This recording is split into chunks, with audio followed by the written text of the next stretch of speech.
વડોદરાના નવાવાડ વિસ્તારમાં આવેલી રસુલજીની ચાલીમાં આજે સવારે એસઓજી પોલીસ દ્વારા રેડ કરવામાં આવી છે। એસઓજીના જવાનો દ્વારા કરવામાં આવેલી રેડમાં ઘરમાંથી મોટી માત્રામાં ગૌ માંસ મળી આવ્યું છે। નવાયાડ વિસ્તારમાં ઢાળ ઉતરતા જ રેલવેની દિવાલની બીજી તરફની બાજુમાં આવેલા ઘરમાં રેડ કરી છે, જેમાં મોટી માત્રામાં શંકાસ્પદ માંસ મળી આવ્યું છે। આ માંસનો જથ્થો ગૌ માંસનો હોવાની પ્રબળ લોકચર્ચા છે। જો કે એસઓજી દ્વારા માંસના જથ્થાના સેમ્પલને એફએસએલ તપાસ માટે મોકલવામાં આવનાર છે। આ અંગે જીવદયા નેહાબેન પટેલ જણાવે છે કે મારી પાસે માહિતી હતી, જે અંગે મેં એસઓજી પીઆઈને જાણ કરી હતી। ત્યારબાદ તાત્કાલિક સ્ટાફ ઘટના સ્થળે દોડી આવ્યો હતો। હજી માંસ શંકાસ્પદ છે, ગૌ માંસ છે કે કેમ તે કહી શકાય નહીં।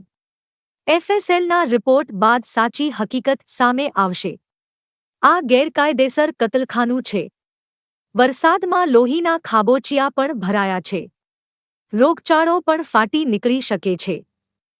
સાથે ને ભેંસના બચ્ચા અને 150 કિલો ગૌ માંસનો જથ્થા સાથે ઇરફાન ખુરેશીની અટકાયત કરવામાં આવી અને અગાઉ કેટલા સમયથી આ ગૌ માંસનો જથ્થો કોને અને ક્યાં વેચાણ કરતો હતો, સાથે વધુ આ કામમાં કેટલા લોકો જોડાયા છે અને ધરમાં એક ઇસમની અટકાયત કરી આગળની કાર્યવાહી હાથ ધરવામાં આવી। એસપીસીએ વડોદરા જિલ્લા મંત્રીની જવાબદારી છે। પ્રાણીકૃતા નિવારણ સંસ્થા, જેના અધ્યક્ષ આપણા કલેક્ટર સાહેબ છે।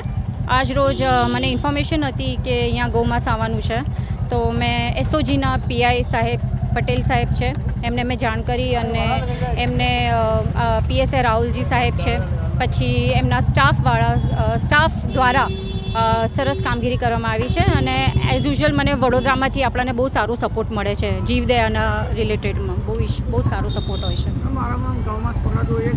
સોરી, વારંવાર ગૌમાંસ પકડાતું હોય છે? હા, વારંવાર ગૌમાંસ પકડાય છે। એના માટે નવા કાનૂન આવ્યા છે, એમાં સખ્ત કાયદો આવ્યો છે, બહુ ફેરફાર થયા છે। તો હોપ સો લેટ્સ સી કે હવે નવા કાયદા પ્રમાણે આ બધું પ્રોસેસ થશે તો હેલ્પફુલ થશે અને આ લોકોને સજા થશે, જે નથી થતી એ થશે। હવે હા, 2 ભેંસો છે ઇલીગલ, ઘર બનાવ્યું છે, ઘરની અંદર આ લોકો સ્લોટર કરે છે અને આ જુઓ તમે કેટલું અનહાઇજેનિક છે। લોહી આખો પેલો એનો ખાબોચિયો ભરેલો છે, એનો લઈ નાખો, તો આ બધું બહુ ખરાબ કહેવાય અને બધા માટે રોગચાળો ફેલાઈ શકે છે આના લીધે, અને આ ઇલીગલ છે અને જે ઇલીગલ છે એ કોર્પોરેશને તોડી નાખવું જોઈએ।